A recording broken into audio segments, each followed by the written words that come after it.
It is Wednesday, my dudes, and for some reason the Blooming Litica trailer is not available. I don't know if it'll be available tomorrow or if it's coming next Wednesday. But it's alright, we're here. So let's talk about the December 21st update content patch preview because there are a couple of interesting things in this patch, a couple of which might affect you for the last 2 weeks of the World Arena season if that is something that you actually care about. So let's start off by talking about the Epic Pass 2023, Byblis' Garden season, and the, I guess, potential drama it has caused from just a quick, peek around social media. So for your 1800 Skystones, if we scroll down here for the Epic Pass upgrade, you do not get a skin. This is the first time ever that an Epic Pass has not given you a skin. Instead, it gives you the lobby illustration Byblis' Garden, and you still get all of the rewards that you normally would get. It's still technically worth your 1800 Skystones, but considering we have a limited up now and we have a limited coming next week, it might not be worth it to you, especially if you are strapped for resources. It is a background much in the same vein as the summer background that we had during the Lethe event back in July.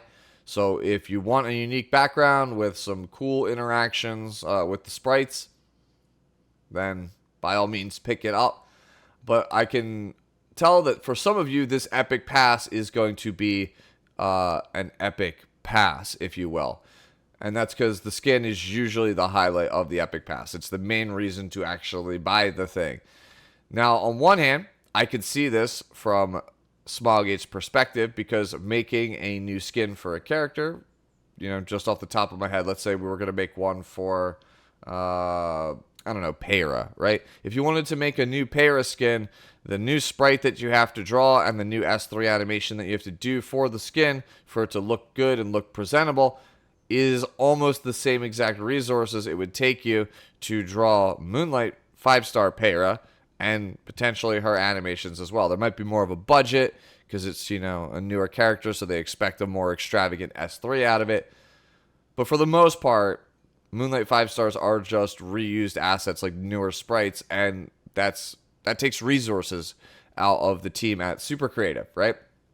So for them, maybe it's just gotten to the point that, I'm not saying this is necessarily the case, but for the effort that it takes, they don't really want to offer the skin because, again, skins in E7 are very expensive for the team to actually make. It's akin to making new content and new characters. So I can understand why they might want to mix it up every once in a while and not always offer a skin because it's a lot of manpower, a lot of resources. That said, your player base has come to expect it as a skin. It's the main reason for them to actually give you Skystones, which some people, obviously, a lot of people I would feel like are just using Skystones they have in reserve. But, money is usually spent on these things, and I just don't think that the money, or people will put in as much money for a background illustration as they would normally for a skin. That's just my 2 cents. Let me know down in the comments below how you feel about this change. And if you don't like it, then I highly recommend you very politely voice your opinions to the various different community managers and channels that are available to you. And hopefully they'll take notice and make adjustments for next time. And we are obviously also getting week 2 of the Eerie Night in the Secret Garden. I am currently, I think, level 8 on my garden. I think 10 is currently the max before maintenance. We'll see if I can get there by just AFKing all day and kind of tending to my garden. But, yeah, you'll get to hopefully increase the level of your garden. They'll lift the cap. From what Tristan tells me, level 10 is currently the cap. And there's a limit to how many points you can just kind of be chilling on. So you can't just speed run it. Don't take forever on this, by the way, guys. If you've taken you haven't really started or paid too much attention to the garden. Yes, we have 4 weeks to do the whole thing, but this is definitely one of those things where it's going to take a little bit of time. Don't leave it until the last moment. So please get on it. You can see that there's going to be new things unlocked with week 2. Garden limit here is going from 10 to 14, as you can see. Scrolling down to Twilight Garden, this is a new stage during the nighttime. I guess these are kind of challenge stages, right?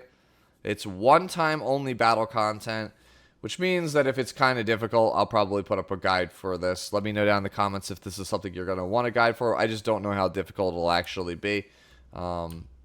You can see it's got entry conditions, right? You can only do stage 1 through 5 from week 2 onwards, 6 through 10, week 3 onwards, so on and so forth. You can see the list of rewards here. Not exactly the greatest set of rewards, I'll be honest with you. Like, it's the thing that gets me the most there is actually stage 5's rewards, Malagora. I'm so strapped for Malagora. I really, really need those.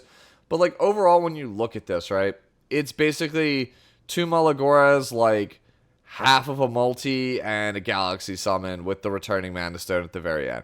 I think, considering the time of year, they could have went a little bit more extravagant on these rewards. But overall, I think that these are fine. It's just extra rewards in addition to what you'd normally expect from a side story. So, yep, it is what it is. They're okay rewards. They could be significantly better, especially considering it's the holiday season when some other competitors are being very, very generous and extravagant. Next up, we have 2 exclusive equipment being added. One for Abigail and one for Bad Cat Armin. And I think, not necessarily so sure about Abigail's, but I think Bad Cat Armin's has some very serious last 2-week ramifications for World Arena. So let's talk about Abigail's first. It is Blooming Rose. It adds 16% effectiveness to the character, which I'm not so sure is super useful. I guess it's good for her S3 Scarlet Garden. So, first things first here, on S1 Ambush, increases damage dealt by 20%. I'm not super sure on this one. Ambush is not the main reason we're playing Abigail. We're playing her for the S2 passive, and then the S3 being reasonably good as well. Scarlet Garden here on the S2 decreases defense of the enemy for 2 turns. That is potentially very good, because that means you get a defense break on the S2. And considering this is kind of like a supporter character, it does set up certain characters very, very well. So that could be something pretty good. And then we have decreases cooldown Scarlet Garden by 1 turn, making it a lot more spammable. My bet is on the second one. I think it adds a little bit more to the character's kit. Because right now, from my playtesting with her at the earlier parts of the season, she's fine, but not exactly like amazing. She's great at protecting characters like Martial Artist Ken and like Navy Captain Landy from being just like absolutely destroyed or dunked right at the start of a match. But she doesn't really do too much else after that. Having the defense break on Scarlet Garden, I think, is a not like necessarily a whole game changer, but it could breathe new life into the character. And if you're somebody who likes Abigail, that's going to be my recommendation. There is a world where the decreases cooldown of Scarlet Garden by 1 turn could be pretty good, because then I believe it makes it a 3-turn cooldown, and it has injury built into it, so could be good for injury comps. Not that injury needs much help, because they're already incredibly strong with things like Urban Shadow Shu and Death Dealer Ray, right? And then the ambush one, I think would be primarily for a counter set version of Abigail, but again, that's not something people really play. They're mostly just playing her for stats in order to get good bulk on her, in order for her to not get focus fired and die. Again, my pick is going to be the defense break.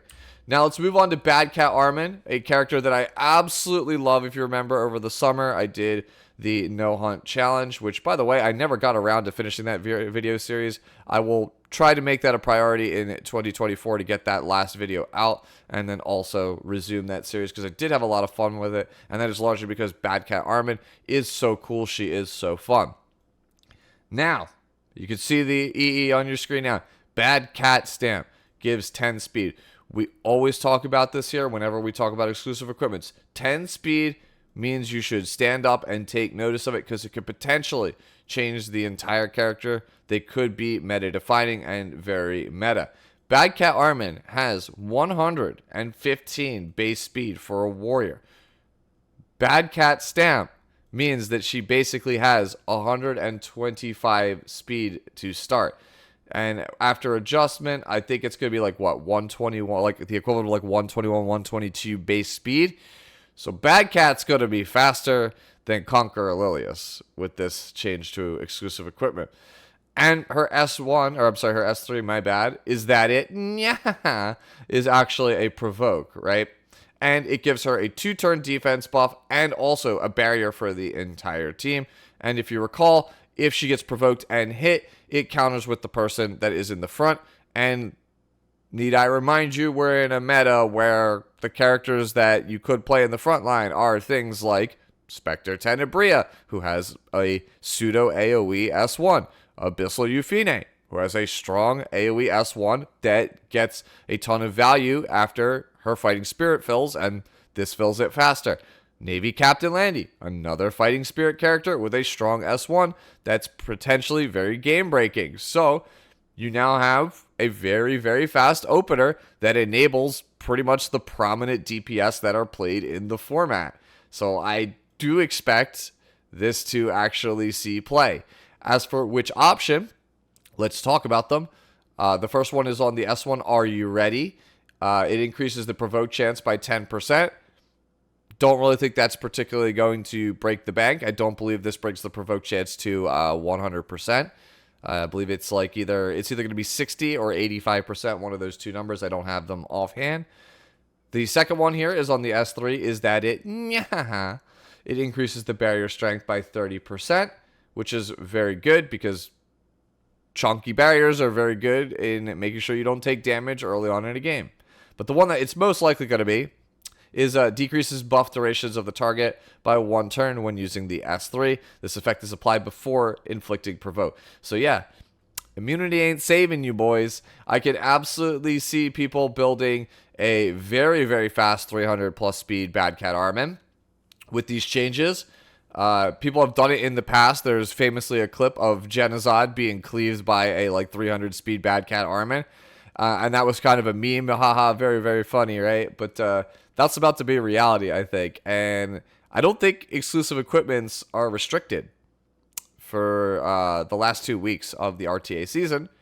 So, yeah, my prediction is that Bad Cat Armin might actually be very good in the last 2 weeks for this arena push.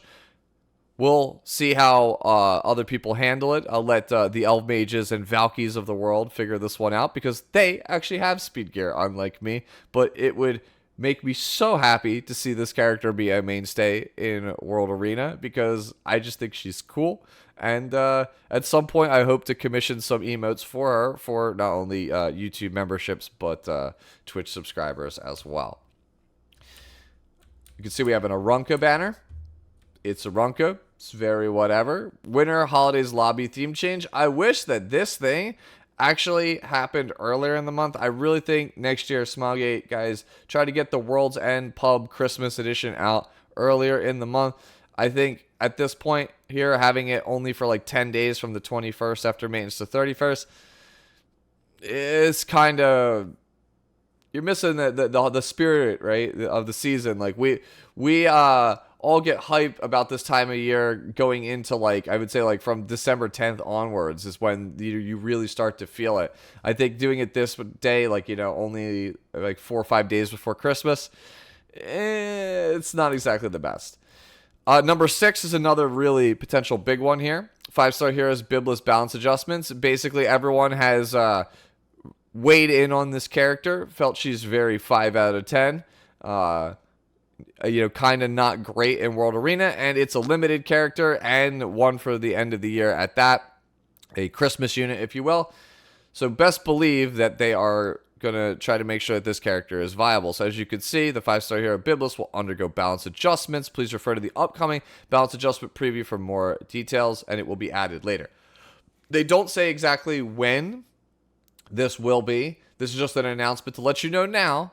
Don't skip limited characters. You never know when they're going to get buffed. We don't know if this will be after her window closes or not. We don't know if it'll be legal for the end of the season. But here it is. Here's your notice. She's probably going to be very good because anytime they've had to do this, like an emergency kind of like fix or a patch for like things like Edward Elric, character ended up being pretty good. And then obviously the most famous example of this was Landy, where they announced it was going to get a buff. Banner went away, got the buff, became pretty much the best character in Epic 7 for a year. So this is your sign. If you need a reason to pull Byblis, if you're on the fence, this is it. I'm telling you, this character, pulse balance adjustment, if it has the same track record that these balance adjustments have had for limiteds in the past, this will most likely end up being a meta character because they're going to look and see what stopped the character from being, a super high play rate character, and I promise you they'll probably give it to that character. So you can see here, there's other improvements and adjustments. You get this cool SD character, Blooming Litica as a possibility. We have a Naqual emote coming up. Some changes to how the UI is for artifacts. And of course, the God Queen Belian skin coming at the end of the month. She is gorgeous. We love her. She's the best. All praise be unto her. All hail her. I am super stoked for this skin.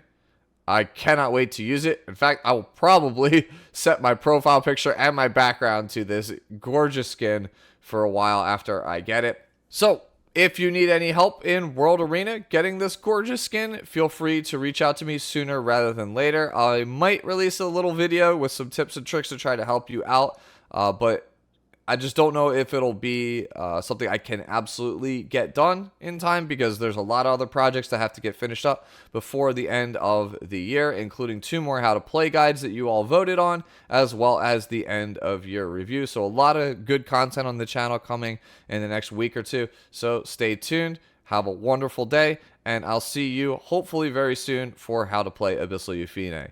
Bye-bye now.